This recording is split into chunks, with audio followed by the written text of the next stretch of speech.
Last turn पे chapter start किया था एसिड बेस एंड सॉल्ट, है ना? यस बस मैम। ठीक है,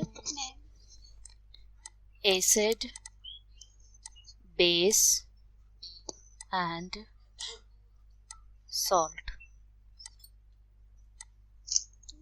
चैप्टर का नाम यही था।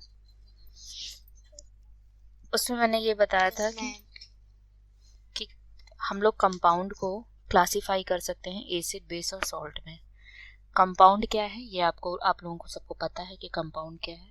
व्हेन टू और more elements are combined in fixed proportion are known as compound, है ना? फिर हमने कहा कंपाउंड्स को एसिड बेस और सॉल्ट में क्लासिफाई कर रहे हैं, क्लासिफाई कर दिया। फिर बात की थी हमने इंडिकेटर की, और इंडिकेटर कहा था कि इंडिकेटर क्या होता है, एक तरीके का डाई होता है जिसका यूज हम लोग किस में करते हैं, इस डाई का यूज हम लोग करते हैं to identify the given solution is acid base. बस यही दो चीज सॉल्ट के लिए नहीं होता, एसिड और बेस के आइडेंटिफिकेशन के लिए हम लोग इंडिकेटर का यूज करते हैं, है ना? उसके बाद हमने ये बताया था कि इंडिकेटर्स कितने टाइप के होते हैं। तो इंडिकेटर्स जो होते हैं बेटा वो 3 टाइप्स के होते हैं। कौन से 3 टाइप्स थे आपके? नाम बताओ कोई एक लोग।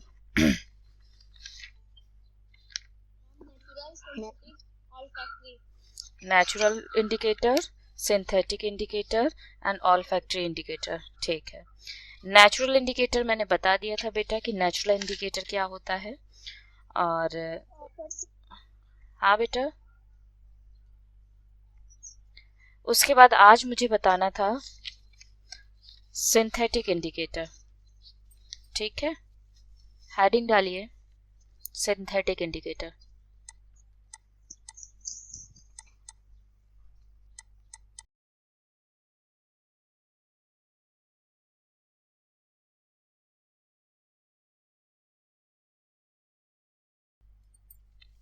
सिंथेटिक इंडिकेटर क्या होता है? सिंथेटिक इंडिकेटर, सिंथेटिक नाम से ही समझ में आ रहा है कि जो मैन मेड इंडिकेटर्स होते हैं, ऐसे इंडिकेटर्स जो हम लोग खुद बनाते हैं, लैब में प्रिपेयर होते हैं। हम लोग क्या बनाएंगे, लैब में प्रिपेयर होते हैं, ऐसे इंडिकेटर्स आपके क्या कहलाते हैं? सिंथेटिक इंडिकेटर कहलाते हैं। ठीक है, तो लिख लीजिए सिंथेटिक इंडिकेटर, दे प्रिपेयर्ड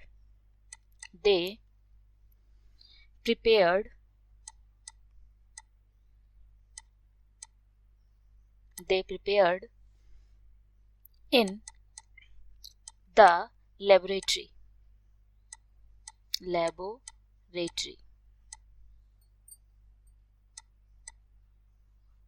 ठीक है, सिंथेटिक इंडिकेटर्स क्या होते हैं? ऐसे इंडिकेटर्स जो लेबोरेटरी मतलब कि लैब में प्रिपेयर होते हैं, ऐसे इंडिकेटर्स हमारे सिंथेटिक इंडिकेटर होते हैं। तो कौन से ऐसे इंडिकेटर्स हैं जो लैब में प्रिपेयर किए जाते हैं? तो आपको नाम भी पता होने चाहिए, आपको एग्जांपल्स भी पता होने चाहिए। तो आप एग्जांपल में लिख लीजिए बेटा, 2 एग्जांपल आपके इंपॉर्टेंट हैं, उन 2 एग्जांपल्स को लिख लीजिए। ठीक है, पहला लिख लीजिए मेथिल या मिथाइल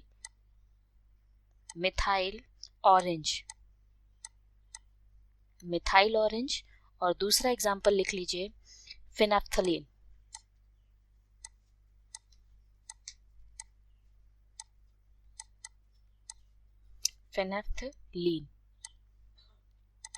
क्लियर? सिंथेटिक इंडिकेटर्स क्या होते हैं? ऐसे इंडिकेटर्स जिनको हम लैब में प्रिपेयर करते हैं। तो लैब में प्रिपेयर करने वाले यानी साइंटिस्ट जो प्रिपेयर करके बना रहे हैं, ऐसे इंडिकेटर्स हमारे सिंथेटिक इंडिकेटर्स होते हैं। तुरंत का तुरंत दिमाग में बैठा लो, याद कर लो। ठीक है, कंसंट्रेट 1 घंटे जो करना है वो बिल्कुल पढ़ाई में करनी है, सारे जितने भी ज्वाइन हुए हैं। ठीक है,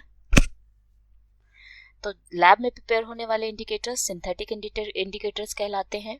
एग्जाम्पल मेथिल ऑरेंज और फिनेप्थलीन जो है वो सिंथेटिक इंडिकेटर का एग्जाम्पल है। कल हम लोगों ने नेचुरल इंडिकेटर्स की बात की थी, जिसमें हम लोगों ने किसकी बात की थी? लिटमस पेपर की बात की थी और टर्मरिक, ठीक है, हल्दी की बात की थी। ये 2 हमने नेचुरल इंडिकेटर्स पढ़े थे। बहुत सारे और भी नेचुरल इंडिकेटर्स होते हैं, लेकिन जो मेनली हम लोगों को कम से कम 2 एग्जाम्पल्स तो पता ही होने चाहिए। तो 2 एग्जाम्पल्स हम दे के इस चीज़ को एक्सप्लेन कर देंगे कि हाँ ये जो इंडिकेटर्स हैं वो हमारे कैसे हैं, सिंथेटिक इंडिकेटर्स हैं। अब हम लोगों को सिंथेटिक इंडिकेटर का भी टेस्ट पता होना चाहिए कि अगर सिंथेटिक इंडिकेटर में सबसे पहले लिखिए, सबसे पहले आप लोगों ने मिथाइल ऑरेंज देखा, ठीक है, मिथाइल ऑरेंज, मिथाइल ऑरेंज। अगर मिथाइल ऑरेंज के सॉल्यूशन को, यानी मिथाइल ऑरेंज लिक्विड होगा, इस मिथाइल और आपको लैब में मिलेगा, ठीक है। अब लैब में अगर मिथाइल ऑरेंज मिल गया तो आप कैसे एसिड और बेस का टेस्ट करोगे? तो मिथाइल ऑरेंज, ठीक है, अगर एसिड में डाला गया, किस में डाला गया? मिथाइल ऑरेंज को यदि एसिडिक सॉल्यूशन में डाला गया, ध्यान से सुनिएगा बेटा, मिथाइल ऑरेंज को यदि हमने एसिडिक सॉल्यूशन में डाला यानी एसिड में डाला, तो मिथाइल ऑरेंज जो है वो एसिडिक सॉल्यूशन का जो कलर है वो चेंज कर देगा, और चेंज करने के बाद उस कलर को क्या कर देगा? पिंक कर देगा, पिंक कलर में कन्वर्ट कर देगा, यानी कलरलेस होगा। या जिस भी कलर का आपका एसिड सॉल्यूशन होगा, जिस भी कलर का एसिड सॉल्यूशन होगा, आपको नहीं पता है, अगर आपको नहीं पता है कि वो सॉल्यूशन एसिडिक है, आपने सीधे अननोन सॉल्यूशन में मिथाइल ऑरेंज डाला, अगर वो अननोन सॉल्यूशन पिंक कलर का हो जाता है तो आप कह दोगे द गिवन सॉल्यूशन या given component is the acid, ठीक है। कलर आपको याद रखना है। और अगर बेस में डाला गया, बेस मतलब अगर सॉल्यूशन आपका बेसिक है, बेसिक सॉल्यूशन का एग्जांपल आप कहें तो बेसिक सॉल्यूशन आपका सोप, साबुन का सॉल्यूशन बना लीजिए, तो soap solution is the basic solution. आप चूने का एक सॉल्यूशन बना लीजिए, चूने को पानी में घोलकर, तो चूने का जो पानी होगा अगर उसमें आपने मेथिल ऑरेंज डाला तो जो है वो किस में कन्वर्ट हो जाएगा? येलो कलर में चल कन्वर्ट हो जाएगा, ठीक है, येलो कलर में कन्वर्ट हो जाएगा। मेथिल ऑरेंज का ये टेस्ट है आपका कि मेथिल ऑरेंज को यानी मिथाइल ऑरेंज को अगर एसिड सॉल्यूशन में डाला जाता है तो colour change in pink, and basic solution में डाला जाता है then colour change in yellow, ठीक है। ये कलर स्पेशली आपको मिथाइल ऑरेंज के टेस्ट के याद होने चाहिए, क्योंकि कलर ही नहीं पता होगा तो फिर कोई मतलब ही नहीं है कि एसिड में डाला जाएगा तो कौन सा कलर आना, आपको पता होना चाहिए। पिंक कलर आया दैट मीन्स है एसिडिक सॉल्यूशन है। येलो कलर आ जाता है, अगर वही मिथाइल ऑरेंज डालने पर येलो कलर आ जाता है तो आप कहोगे कि ये बेसिक सॉल्यूशन है यानी बेस है। चलिए फिनेफ्थलीन का टेस्ट करते हैं।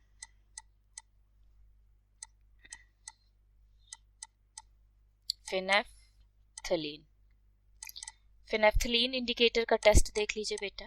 अगर फिनेफ्थलीन इंडिकेटर, ये भी एक आपका लिक्विड सॉल्यूशन होगा, ठीक है, इसको आपने एसिडिक सॉल्यूशन में डाला यानी एसिड में डाला, ठीक है, एसिडिक सॉल्यूशन में डाला, सॉल्यूशन आपका एसिडिक है, कोई भी लेमन जूस ही बना लीजिए आप, ठीक है, तो नींबू का जो जूस होगा वो भी आपका एसिडिक सॉल्यूशन होगा, सिरका ले लीजिए, विनेगर ले लीजिए, तो ये भी आपका एसिडिक सॉल्यूशन होगा। अगर आप इस, और अगर लैब में भी बहुत सारे एसिड्स होते हैं, लैब में एसिड्स अभी पूरा डिटेलिंग ही रहेगा, hydrochloric acid, sulphuric acid, nitric acid, ये सारे लैब में आपको एसिड मिलेंगे।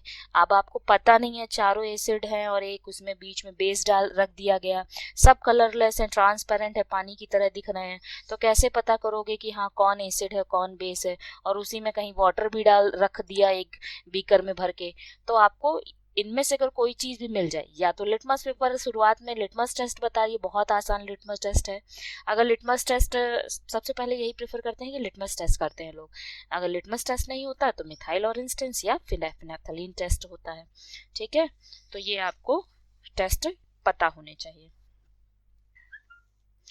एसिडिक सॉल्यूशन में अगर फिनेफ्थलीन को डालते हैं तो एसिड का जैसा कलर था, ठीक है, वो कलर भी चेंज हो जाएगा और कन्वर्ट किस में हो जाएगा?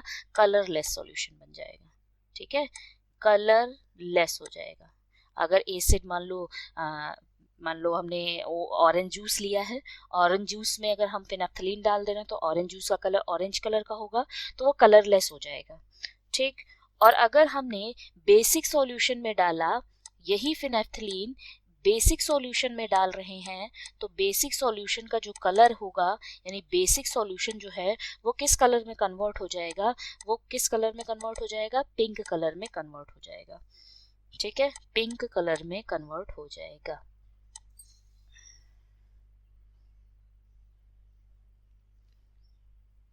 कोई समस्या? समझ में आ गया? ठीक ठीक। तो सिंथेटिक इंडिकेटर हमें पूरा क्लियर हो गया कि सिंथेटिक इंडिकेटर होता क्या है। लैब में प्रिपेयर किए गए इंडिकेटर्स को सिंथेटिक इंडिकेटर्स कहते हैं।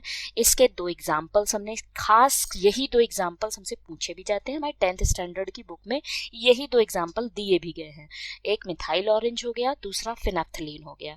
अब मिथाइल ऑरेंज का क्या टेस्ट है भाई, क्योंकि इंडिकेटर्स का तो काम है एसिड और बेसिक सॉल्यूशन का टेस्ट करना, तो मिथाइल ऑरेंज का को कैसे टेस्ट करोगे? अगर मिथाइल ऑरेंज सॉल्यूशन को एसिड में डालते हो तो पिंक कलर आ जाता है, बेस में डालते हो तो येलो कलर आ जाता है, और यदि हम फिनेप्थलीन को एसिड सॉल्यूशन में डालते हैं तो कलरलेस हो जाता है, और बेसिक सॉल्यूशन में डालते हैं तो पिंक कलर आ जाता है। एक बार घर में फिर से नोट्स बनाकर इसको रिवीजन जरूर कर लेना। ये सारी चीजें पूछी बहुत जाती हैं, इन सब चीजों को माइंड में रखना। ठीक है, नोट हो गया हो, स्क्रीनशॉट लेना हो, जो भी करना हो वो कर लो। नेक्स्ट पेज में जा रहा है। ठीक बेटा, अब नेक्स्ट हेडिंग डालिए ऑल्फैक्टरी इंडिकेटर्स। थर्ड आपका इंडिकेटर है olfactory indicator. All factory indicator.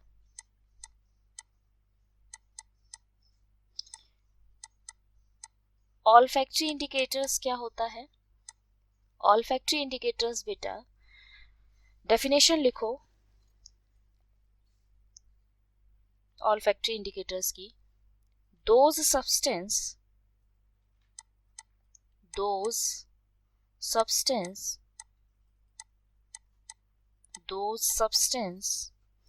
whose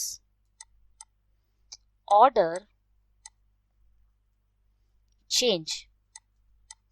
order क्या होता है बेटा? ऑर्डर का मतलब होता है बेटा स्मेल। ऑर्डर का मतलब होता है बेटा क्या? स्मेल। ऑर्डर का मतलब स्मेल।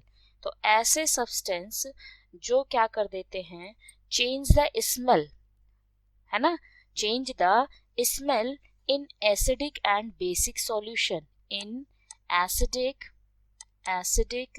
And basic solution.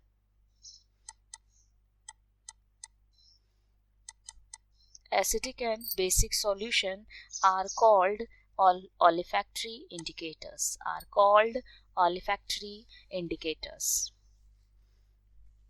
ठीक है,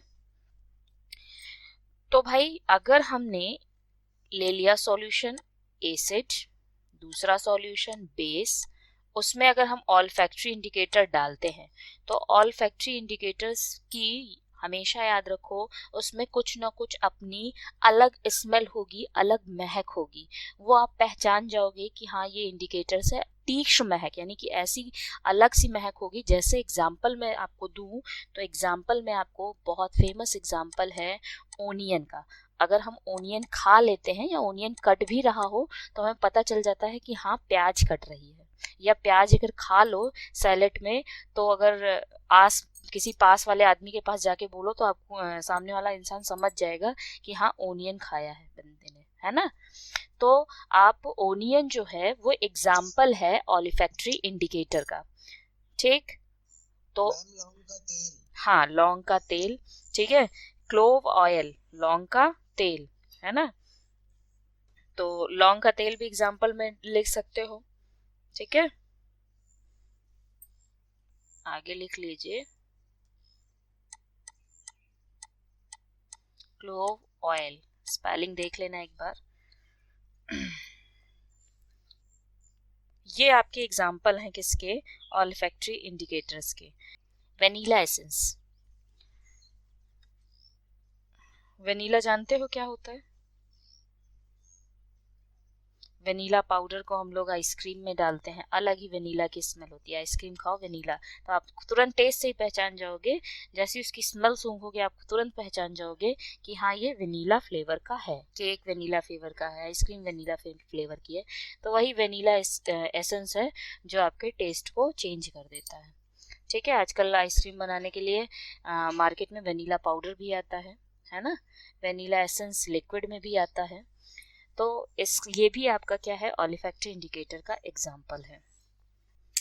चलिए, दो टेस्ट हैं आपकी बुक में, एक हम ओनियन का बता देते हैं और इस वेनीला एसेंस का टेस्ट बता देते हैं। आपको पता होना चाहिए कि ओनियन को, यानी ओनियन जूस को यदि हम एसिड में डाल दें, एसिडिक सॉल्यूशन में डाल दें और बेसिक सॉल्यूशन में डाल दें तो क्या चेंजमेंट आएगा।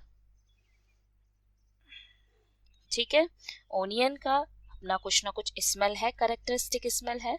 अगर अलग से ओनियन मिल जाए तो आप महक पहचान जाओगे, लेकिन अगर ओनियन को हम लोगों ने इसमें डाल दिया, एसिडिक सॉल्यूशन में डाल दिया, तो आपका क्या होगा, का जो स्मेल है वो डू नॉट डिस्ट्रॉय। तो लिख लीजिए बेटा, द स्मेल ऑफ ओनियन, अगर हम एसिडिक सॉल्यूशन में डाल देते हैं, ठीक है, लिख लीजिए, द कैरेक्टरिस्टिक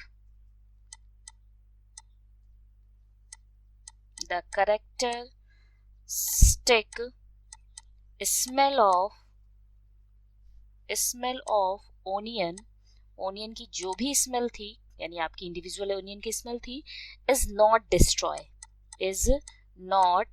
डिस्ट्रॉय, यानी ओनियन की महक एसिडिक सॉल्यूशन में डालने के बाद भी आपको ओनियन की महक is not destroyed in acidic solution. आगे लिख सकते हो, इन destroyed in acidic solution.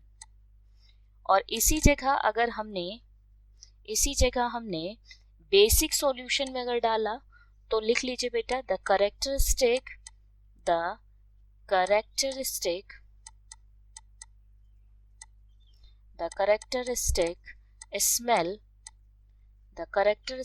Smell of onion is destroy, खत्म हो जाएगी। यानी ओनियन की महक अगर बेसिक सॉल्यूशन में डाल रहे हो तो ओनियन की महक अब आपको नहीं आएगी बेसिक सॉल्यूशन में। ठीक है, तो क्या लिखा, the characteristic smell of onion is, लिख लीजिए, characteristic smell of onion is absent, या डिस्ट्रॉय लिख सकते हो, इन बेसिक सॉल्यूशन। बेसिक सॉल्यूशन के साथ ऐसा होगा। क्लियर?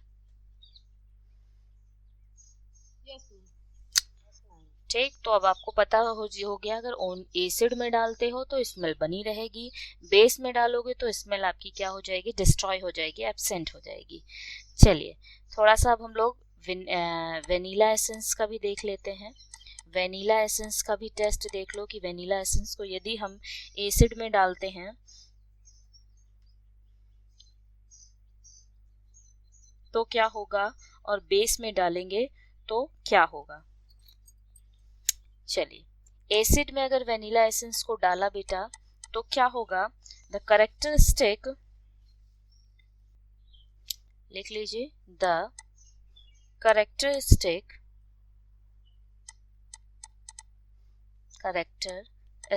स्मेल, वेनीला एसेंस की जो स्मेल है, smell of vanilla essence,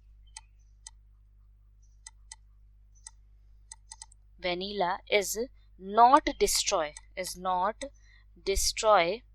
DES, not destroyed, ठीक है, in acidic solution। Acidic solution में वेनीला एसेंस की स्मेल डिस्ट्रॉय नहीं हो रही है, जबकि बेसिक सॉल्यूशन में, ठीक है, बेसिक सॉल्यूशन में क्या हो जाएगा, ठीक है, लिख लीजिए, the smell of vanilla essence, लिख लीजिए बेटा, the smell of vanilla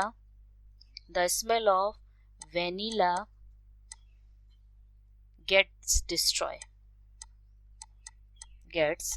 destroyed in basic solution. Clear? ये तो हो गया हमारा ऑल्फैक्टरी इंडिकेटर भी खत्म कि ऑल्फैक्टरी इंडिकेटर्स क्या होता है. एक बार फिर से रिवीजन ले लो. ऑल्फैक्टरी इंडिकेटर्स वो इंडिकेटर्स होते हैं जिसमें अपनी कुछ ना कुछ स्मेल होती है, और ये जो स्मेल होती है अगर ये स्मेल एसिडिक और बेसिक सॉल्यूशन में डालते ही क्या हो जाती है, कुछ ना कुछ चेंज हो जाता है. ठीक है. ऑल्फैक्टरी इंडिकेटर्स की अपनी कुछ, ऑल्फैक्टरी का मतलब ही ऑर्डर से है, ऑर्डर मतलब स्मेल है, तो ऑल्फैक्टरी इंडिकेटर्स की अपनी कुछ स्पेशल स्मेल होती है, और ये स्मेल चेंज हो जाती है यदि हम इसको एसिडिक या बेसिक सॉल्यूशन में डालते हैं. एग्जाम्पल देखा हमने कहा ओनियन, हमने कहा क्लोव ऑयल, हमने कहा वेनिला. ठीक, ये एग्जाम्पल्स आपके क्या हैं, ऑल्फैक्टरी इंडिकेटर्स के हैं. फिर ओनियन का अगर टेस्ट कहा जाए तो ओनियन के टेस्ट में हमने कहा एसिड, तो एसिड का टेस्ट क्या कहा किया, तो कैरेक्टरिस्टिक स्मेल, जो आपकी ओनियन की कैरेक्टरिस्टिक स्मेल है वो क्या हो जाएगी, is not destroy in acidic solution. ठीक है, रहेगी. सेम चीज है, ऊपर नीचे देखो आपको सेम चीज ही दिखाई दे रही है, कुछ डिफरेंस दिखाई दे रहा है. ओनियन में भी आप देख रहे हो, ओनियन के एसिडिक टेस्ट में देख रहे हो कि smell of onion is not destroy.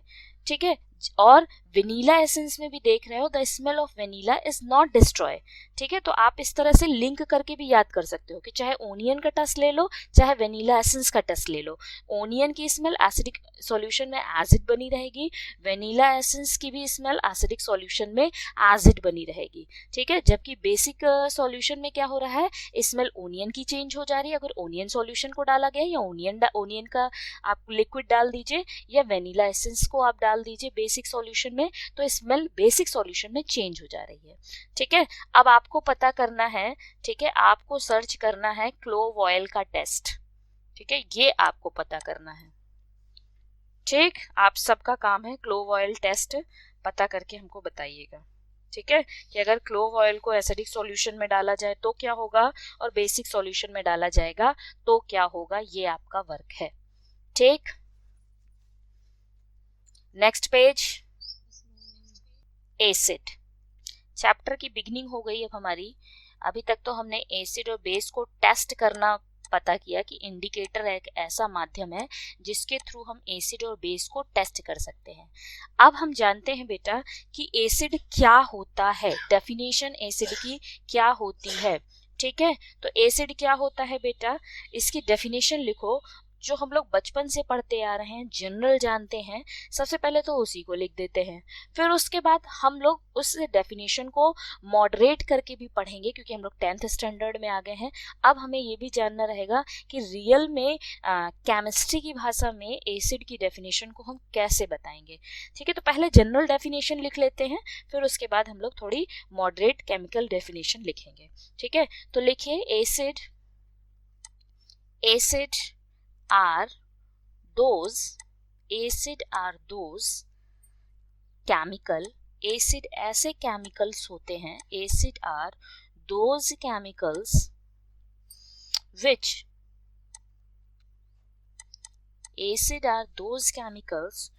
have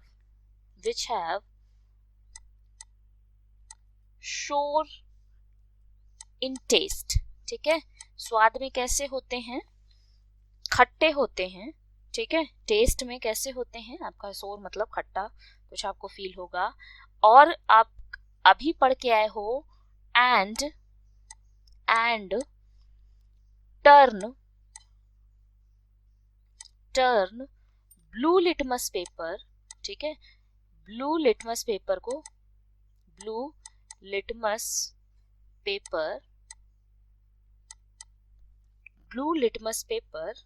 to red.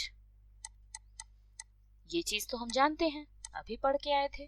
तो एसिड क्या होता है, तो आपने जनरली बोला, अगर कोई तुमसे कहे व्हाट इज द एसिड, तो सीधे खड़े होके कुछ ना कुछ तो आना ही चाहिए। तो एसिड एज सॉरो इन टेस्ट, एसिड वो होते हैं, ऐसे केमिकल्स होते हैं जिनका टेस्ट सॉरो होता है, ठीक है, स्वाद में खट्टे होते हैं। और ये क्या करते हैं, it's turn the blue litmus paper red. अब लिटमस पेपर के टेस्ट को बहुत बच्चे भूल जाते हैं। कैसे भूल जाते हैं, उनके दिमाग में रहता है ब्लू को रेड में कन्वर्ट करता है या रेड को ब्लू में कन्वर्ट करता है। और बिल्कुल ये समझ लो ऑन एग्जाम टाइम या कोई तुमसे पूछता है तो कंफ्यूज हो जाते हो। तो उसको कंफ्यूजन को दूर करने के लिए मैं तुम लोगों को एक तरीका बता दे रही हूँ जो तुम अपने दिमाग में रख सकते हो।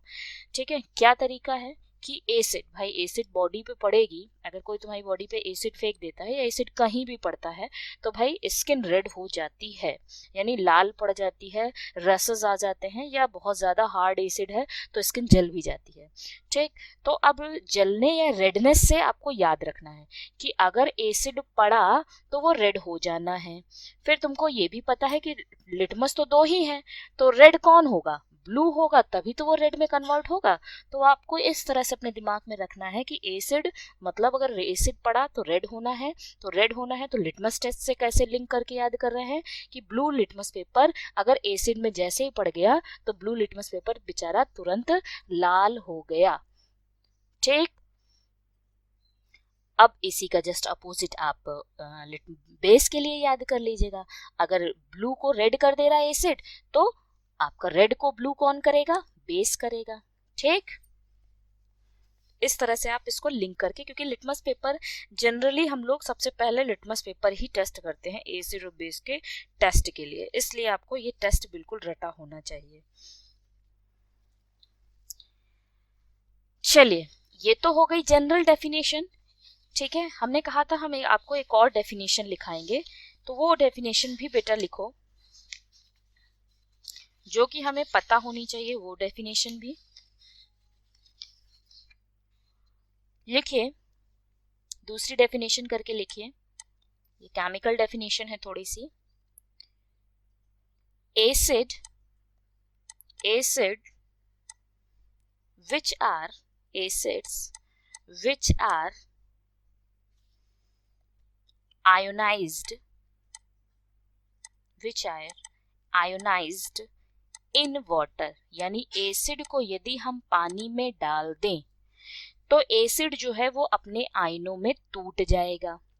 एसिड को ध्यान से सुनो बेटा, एसिड को यदि हम वाटर में डाल देते हैं तो एसिड वो होते हैं जो आयोनाइज्ड हो जाते हैं, टूट जाते हैं अपने आयंस में। भाई कोई भी चीज होगा, हमने कहा था कि मान लो कोई भी एसिड है, मान लीजिए हमने एग्जांपल ले लिया HCl hydrochloric acid, H2SO4 sulphuric acid, ठीक है, और HNO3 नाइट्रिक एसिड। ये तीन ऐसे एसिड हैं जिनको आपको तो बिल्कुल रट ही लेना है। ये तीन एसिड जल्दी आपको मिलते हैं हमेशा।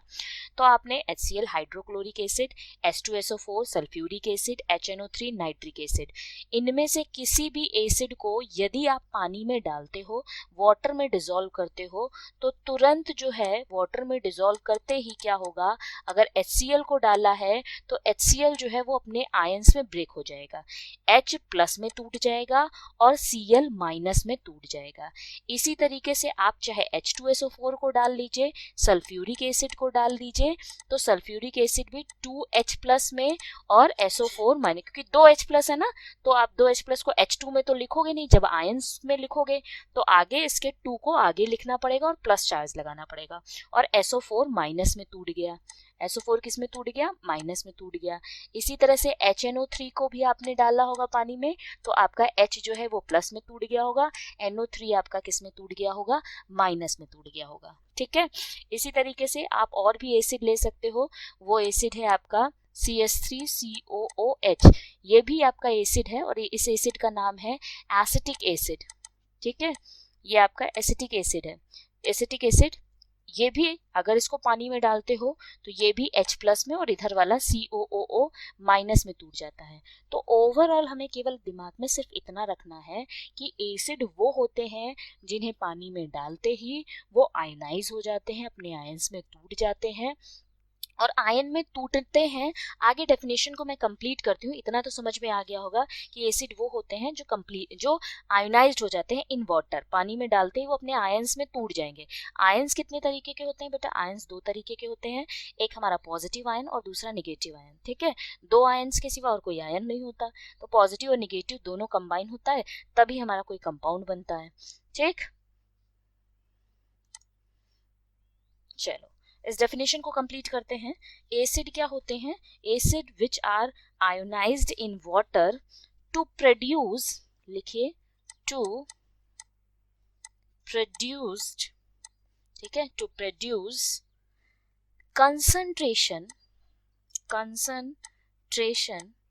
To produce concentration of hydrogen यानी कि H plus, to produce a concentration of hydrogen ion are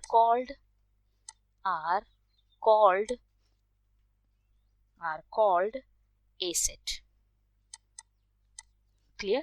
अब इसको डेफिनेशन को और कंप्लीट करते हैं। देखा आपने, हमने कोई भी एसिड का एग्जांपल लिया, उसको पानी में डाल रहे हैं, कोई भी एसिड किसमें आयोनाइज हो जा रहा है, और आयोनाइज होने के बाद आप देख रहे हो वो किसमें टूट जा रहा है? Produce concentration of hydrogen ion. तो एसिड जो भी होंगे बेटा वो हमेशा वाटर में डालने पे, चाहे HCl ले लो, इसको आपने वाटर में डाला तो ये H प्लस में और Cl माइनस में टूट गया। मैंने कहा H2SO4 ले लो, इसको आपने वाटर में डाला, तो ये आपका 2H प्लस और SO4 माइनस में टूट गया। तो आपको दिख रहा है, चाहे HCl को पानी में डालिए तो आपको H प्लस का कंसंट्रेशन दिख रहा है, चाहे H2SO4 को डाला तो भी H प्लस का कंसंट्रेशन दिख रहा है, चाहे आपने HNO3 को भी पानी में डाला तो वाटर में डालते ही ये आयोनाइज होना है, और आयोनाइज होने के बाद हमें जो आयन मिलेगा उस आयन में H प्लस का कंसंट्रेशन होगा, यानी हाइड्रोजन आयन उसमें प्रेजेंट होगा। ठीक है, और चाहे एक और एसिड है, यही हमने एसिटिक एसिड दिया था CH3COOH, अगर इसको आप वाटर में डालते हो तो किस में टूटेगा? CH3COO minus plus H plus में टूट जाएगा। यहाँ पर भी आपको H प्लस का कंसंट्रेशन मिला। तो ओवरऑल हम लोग इन अ केमिकल लैंग्वेज अगर एसिड क्या होता है, तो एसिड वो होता है जिसको हम पानी में डिसॉल्व करते हैं तो इट आयोनाइज्ड, ये आयंस में टूट जाता है और produce the concentration of hydrogen ions are called acid. इसी जगह भी जब हम लोग बेस पढ़ेंगे तो बेस में H प्लस का कंसंट्रेशन ना मिल करके हमें क्या मिलेगा? OH माइनस आयन का कंसंट्रेशन मिलेगा। अभी आगे क्लियर करेंगे, पहले एसिड समझ में आया? Yes ma'am. ठीक, एसिड समझ में आ गया है। तो ये दो डेफिनेशंस हैं, सिंपल डेफिनेशन, बचपन वाली डेफिनेशन भी याद कर ली और थोड़ी मॉडरेट डेफिनेशन भी हम लोगों ने पढ़ ली। ठीक, स्क्रीनशॉट लेना हो ले लो, नहीं आगे बढ़ते हैं। ठीक है, नोट्स जो मेरे साथ लिख रहे हैं दी बेस्ट है, क्योंकि यही एक अच्छा तरीका होता है कि आप पढ़ते भी जाओ साथ में उसके नोट्स भी बनाते जाओ।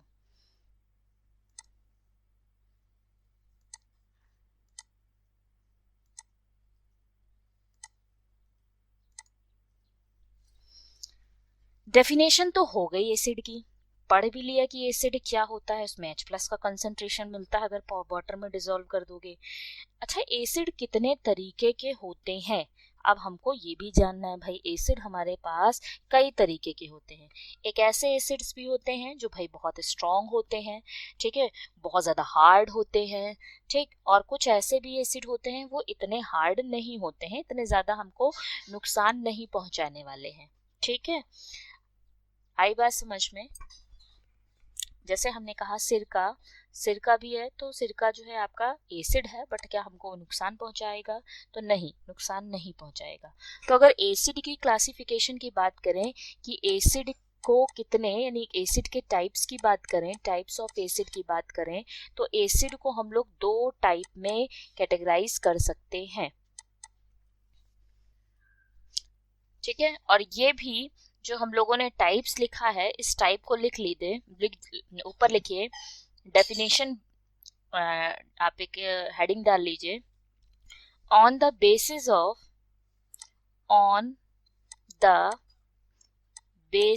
ऑफ सोर्स, ठीक है, on the basis of source, ठीक है, सोर्स के हिसाब से कि एसिड मिलता कहाँ से है। On the basis of source acids are classify in 2 types, ठीक है, 2 तरीके से हम लोग एसिड को प्राप्त कर सकते हैं, एसिड को कहाँ कहाँ से पाया जा सकता है। पहले तो ये पढ़ लेते हैं, फिर उसके बाद हम लोग ये पढ़ेंगे कि एसिड कितने मतलब उसकी स्ट्रॉन्गनेस के हिसाब से एसिड कितने तरह के हो सकते हैं, ठीक है। पहले तो एसिड हमको मिलता कहाँ कहाँ से है, ठीक है। तो एसिड अगर मिलने की बात की जाए तो अभी आप लोग जान रहे हो एसिड जनरली अगर दिमाग में आता है कहाँ से मिल सकता है, या तो ऐसे एसिड्स होंगे जो बिल्कुल नेचर से मिलते हैं, ऑर्गेनिक होंगे, ठीक है, जो हमको नेचर से ही मिल जा रहे हैं, हमें बनाने की ज़रूरत ही नहीं है। और कुछ ऐसे एसिड्स भी होते हैं जो मैनमेड होते हैं, यानी जिन्हें हम लोग बनाते हैं, लैब में बनाते हैं। तो अगर सोर्स के हिसाब से देखा जाए बेटा तो एसिड्स को हम लोग 2 टाइप्स में क्लासीफाई कर सकते हैं due to the basis of source, ठीक है। पहला टाइप आप लोग लिख लीजिए ऑर्गेनिक एसिड, पहला है आपका organic acid, organic acid, organic acid हो गया। और दूसरा टाइप हो गया आपका मिनरल एसिड।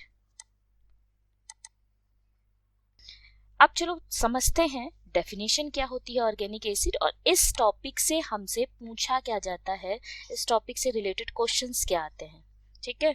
तो ऑर्गेनिक एसिड्स क्या होते हैं, ऑर्गेनिक एसिड प्रेजेंट इन, लिख लीजिए बेटा, organic acid present, organic acid present in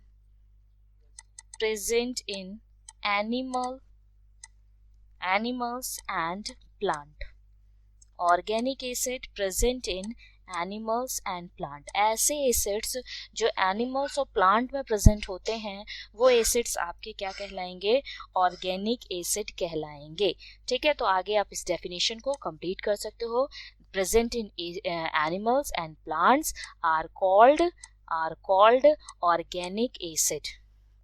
organic का मतलब ही होता है नेचर, और नेचर में हम या तो एनिमल्स या प्लांट, ये सब भी नेचर की ही देन है, हम तो एनिमल्स को बना नहीं रहे, हम तो प्लांट्स को बना नहीं रहे, ये सब नेचर है। तो हमें इन्हीं नेचर से मिलने वाली एसिड्स को हम लोग ऑर्गेनिक एसिड कहते हैं। तो सीधा हम कहें कि एनिमल्स और प्लांट से जो हमें एसिड मिल रहा है वो एसिड हमारा क्या होगा, ऑर्गेनिक एसिड होगा, ठीक है। तो अब हम यहाँ पर कुछ एग्जाम्पल्स भी लिखेंगे कौन से एसिड कहाँ से मिल रहे हैं। तो यहाँ पर मैं एसिड लिखूंगी और वो एसिड कहाँ से मिल रहा है उसका सोर्स भी लिखेंगे, ठीक है। वो एसिड कहाँ से मिल रहा है उसका सोर्स भी लिखते हैं। तो सबसे पहले आप लिख लीजिए सिट्रिक एसिड, नाम सुना होगा सिट्रिक एसिड, नहीं सुना है तो याद कर लीजिए, सीधे क्वेश्चन पूछा जाता है citric acid are acquire in where, या कहाँ से मिलता है, कहाँ से प्राप्त होता है। तो आप कहोगे सिट्रिक एसिड जो होता है वो हमको कहाँ से मिलता है, ठीक है। सिट्रिक एसिड जो होता है वो हमको लेमन से, किससे मिलता है, लेमन से, यानी लेमन यानी नींबू जो खाते हैं उसका स्वाद खट्टा है तो आप कहोगे उसमें एसिड प्रेजेंट है।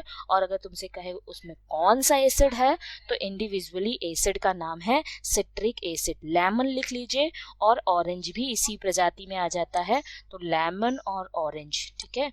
लेमन और ऑरेंज दोनों भाई भाई है, थोड़ा बहुत डिफरेंस है, ठीक है। तो लेमन और ऑरेंज जो है वो सिट्रिक एसिड लेमन और ऑरेंज में प्रेजेंट होता है, ठीक। चलो अब दूसरा एसिड हम लोग देखते हैं लैक्टिक एसिड।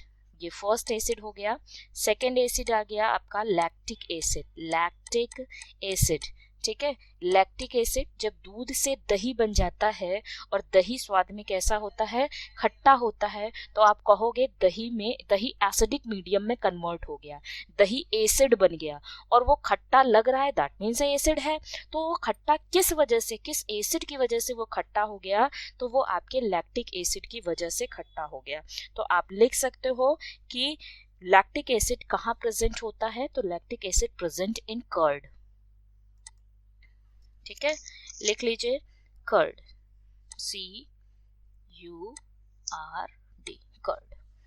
चलिए तीसरा एसिड हम लोग लिखते हैं oxalic acid. Third acid is oxalic acid, oxalic acid. Third acid is oxalic acid. Oxalic acid बेटा कहाँ प्रेजेंट होता है? तो जो हम टमाटर खाते हैं ना, हाँ बेटा, जो टोमेटो खाते हैं, ठीक है, टोमेटोज में हमारे ऑक्सैलिक एसिड प्रेजेंट होता है। आप ये समझ लीजिए ऑब्जेक्टिव टाइप क्वेश्चंस किसी कंपटीशन एग्जाम में बैठते हो और साइंस के क्वेश्चन आ जाते हैं तो ये क्वेश्चंस बन सकते हैं। आज के लिए नहीं, आज से मैं 10 साल बाद की भी आपकी बात कर रही हूँ। 10 साल तो नहीं कहो, इंटर होने के बाद कंपटीशन एग्जाम में बैठोगे ही बैठोगे, तो उन सब के लिए भी ये आपका, ये समझ लो, ये जनरल साइंस के भी क्वेश्चंस आते हैं, ठीक है। इसलिए अभी से ही पढ़ लो, अभी से ही दिमाग में बैठा लो, क्योंकि फिर वही किताबें पढ़ोगे जब कंपटीशन में बैठोगे। तो कम से कम 10th की ही किताबों से आता है, तो 10th हम अपना स्ट्रॉन्ग कर लें, तो क्यों हमको बाद में जाके ज़्यादा मेहनत करनी पड़े, ठीक। ऑक्सैलिक एसिड हमारा किस में प्रेजेंट होता है? टोमेटो में प्रेजेंट होता है। चलिए नेक्स्ट एसिड हमारा है एसिटिक एसिड। नेक्स्ट एसिड है, चौथे नंबर का एसिड लिख लीजिए, ठीक है। चौथा एसिड है एसिटिक एसिड, ठीक है। एसिटिक एसिड, ठीक है। एसिटिक एसिड, एसिटिक एसिड किस में प्रेजेंट होता है बेटा? इसको एक और नाम से भी जानते हैं, इसको एक और नाम से भी जानते हैं, या तो एसिटिक एसिड बोलो या इथेनोइक एसिड बोलो, ठीक है। इथेनोइक एसिड, नोट डाउन कर लो, ठीक है। इथेनोइक एसिड, क्या नाम हो गया? एसिटिक एसिड बोलो या इथेनोइक एसिड। अभी मैंने इसका फॉर्मूला भी आपको लिखाया था, CH3COOH, यही है फॉर्मूला किसका? इसी एसिटिक एसिड का, CH3COOH, ठीक है, एसिटिक एसिड ही है, ठीक। ये कहाँ प्रेजेंट होता है बेटा? इट्स प्रेजेंट इन विनेगर, ठीक है, इट्स प्रेजेंट इन विनेगर, ठीक है, it's present in vinegar. Speaker of कर दीजिए, जो तुरंत बोलने के बाद ऑफ कर दिया करो अपना। प्रेजेंट इन विनेगर, विनेगर में प्रेजेंट होता है। सिरका, विनेगर मतलब सिरके में हमारा कौन सा एसिड प्रेजेंट होता है? तो हमारा, आप हो सकता है एथेनोइक एसिड बोल दे तो आप पढ़े रहोगे एसिटिक एसिड, एथेनोइक एसिड तो पढ़े ही नहीं रहोगे, कहोगे लो पढ़ा एसिटिक एसिड था, पता नहीं कहाँ से एथेनोइक एसिड आ गया। तो आपको पता होना चाहिए एसिटिक एसिड को ही इथेनोइक एसिड कहते हैं, ठीक। ये हो गया आपका।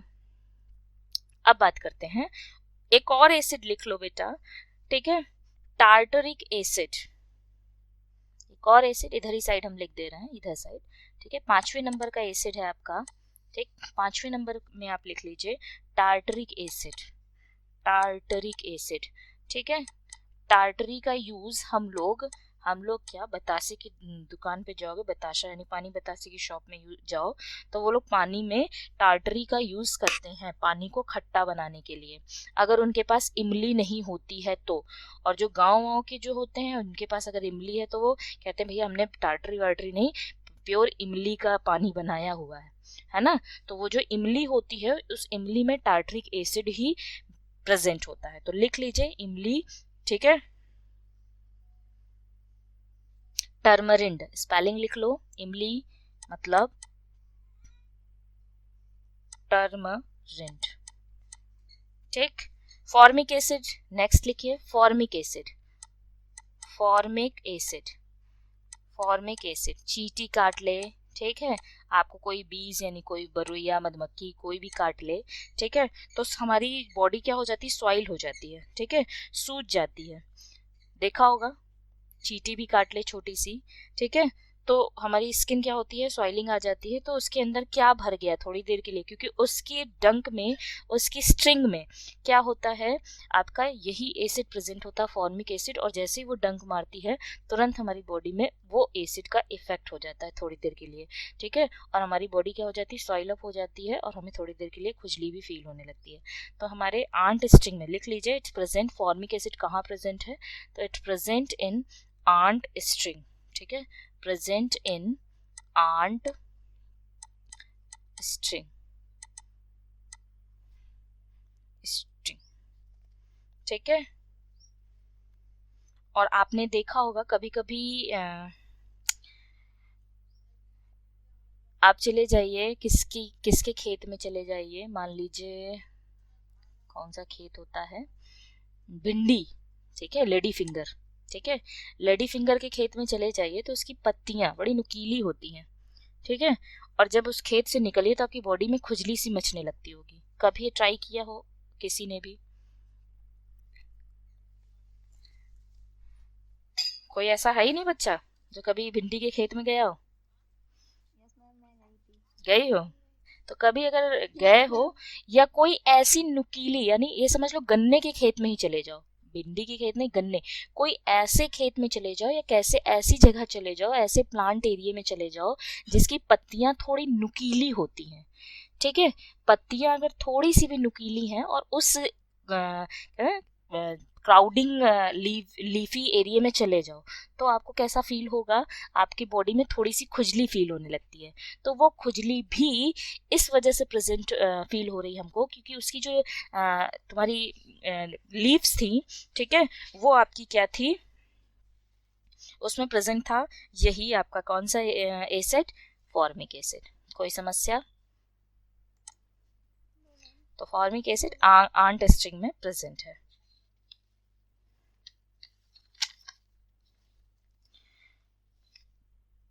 चलो ये तो हो गया हमारा ऑर्गेनिक एसिड के बारे में पूरी डिटेलिंग, कि हमने सबसे पहले पढ़ा कि on the basis of source acid को हम लोगों ने सोर्स के अकॉर्डिंग दो कैटेगरी में कैटेगराइज किया, ऑर्गेनिक एसिड और मिनरल एसिड। ऑर्गेनिक एसिड्स क्या होते हैं बेटा? वो एसिड जो प्लांट और एनिमल्स में प्रेजेंट होते हैं। तो कुछ हमने एनिमल्स इस के भी एग्जाम्पल्स दे दिए और कुछ प्लांट्स के भी एग्जाम्पल, क्योंकि आप कहोगे दूध कहाँ से, दही कहाँ से मिलता है, तो भाई एनिमल से ही तो आप प्रोड्यूस कर रहे हो ना, तो ओवरऑल ये एनिमल के एग्जाम्पल हो गए। कुछ आप प्लांट के भी एग्जाम्पल देख रहे हो, ठीक, तो ये सारे जो चीज एनिमल्स से मिलते हैं या प्लांट्स मिलते हैं, ऐसे एसिड्स ऑर्गेनिक एसिड कहलाते हैं। और उसके बाद कहते हैं कि मिनरल एसिड क्या होते हैं। तो नेक्स्ट हेडिंग डालिए mineral acid. Mineral acid, mineral acid क्या होते हैं बेटा? डेफिनेशन लिख लो। The acid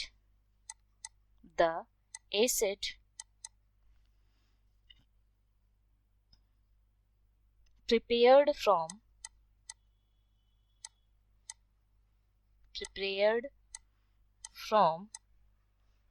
the mineral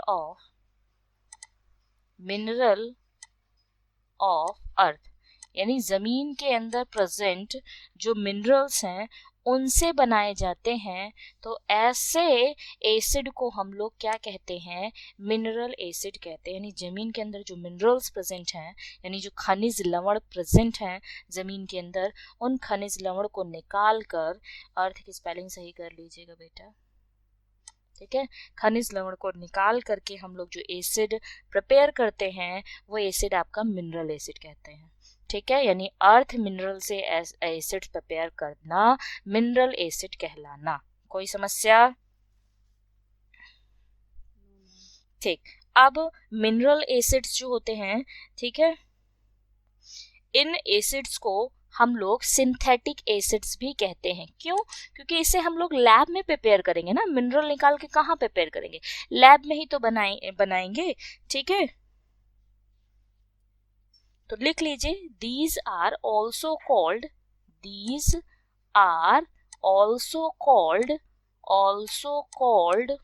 synthetic acid.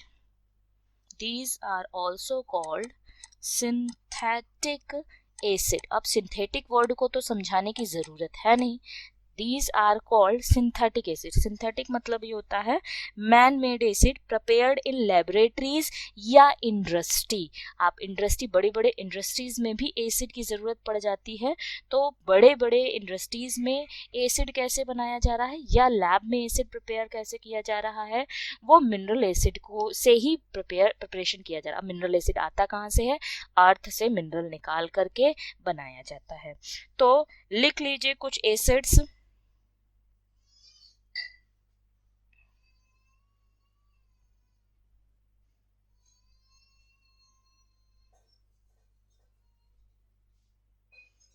लिख लीजिए, जनरली, आगे भी लिखिए, generally they are hard, generally they are hard in nature. Hard in nature का मतलब होता है हमारे लिए नुकसानदायक होता है, generally in hard in nature. ठीक है, तो ये ज्यादातर नुकसानदायक होता है, बहुत हार्ड होते हैं एसिड। कौन कौन से ऐसे एसिड्स हैं जो हार्ड होते हैं? सबसे पहले लिख लीजिए H2SO4। H2SO4 means sulphuric acid, sulphuric acid. ठीक है, दूसरा एग्जांपल लिख लीजिए HCl, hydrochloric acid, hydrochloric acid. Third example is HNO3। ये तीन फेमस एग्जांपल्स, इनको तो आप ऑन द टंग कर लीजिए। ठीक है, HNO3 मतलब आपका नाइट्रिक एसिड, नाइट्रिक एसिड। ये जो तीन एसिड्स हैं बेटा, ये आपके हार्ड हैं और मिनरल एसिड हैं। आप मतलब हार्ड मतलब डायरेक्ट इस एसिड के कांटेक्ट में आओगे तो आपके लिए नुकसानदायक है। ठीक है, हार्ड है इसलिए इसे हम लोग कह सकते हैं स्ट्रॉन्ग एसिड। ठीक है, क्या कह सकते हैं? Strong acid. जनरली मैंने कहा मिनरल एसिड जो होते हैं हार्ड होता है, लेकिन आप एक एसिड ऐसा है जो हार्ड नहीं होता है, होता मिनरल एसिड है। वैसे मैंने क्या कहा, generally they are hard in nature. ठीक है, बट एक एक्सेप्शन में याद कर लो, एक्सेप्शन में आपका याद कर लो, एसिड है हमारा, एसिड लिख लीजिए H2CO3। नाम इस एसिड का क्या है? Carbonic acid. बहुत पूछा जाता है, कार्बोनिक एसिड। ठीक है, ऐसा कौन सा एसिड है बेटा जो मिनरल एसिड होने के बावजूद भी किस कैटेगरी में आता है? वीक एसिड के कैटेगरी में आता है। वीक एसिड मतलब जो हमारे लिए नुकसानदायक ना हो। वैसे मैंने स्टार्टिंग में ही लिखा है जनरली दे आर हार्ड, इसीलिए जनरली वर्ड भी लगा दिया कि सारे नहीं होंगे, कुछ एक्सेप्शन है।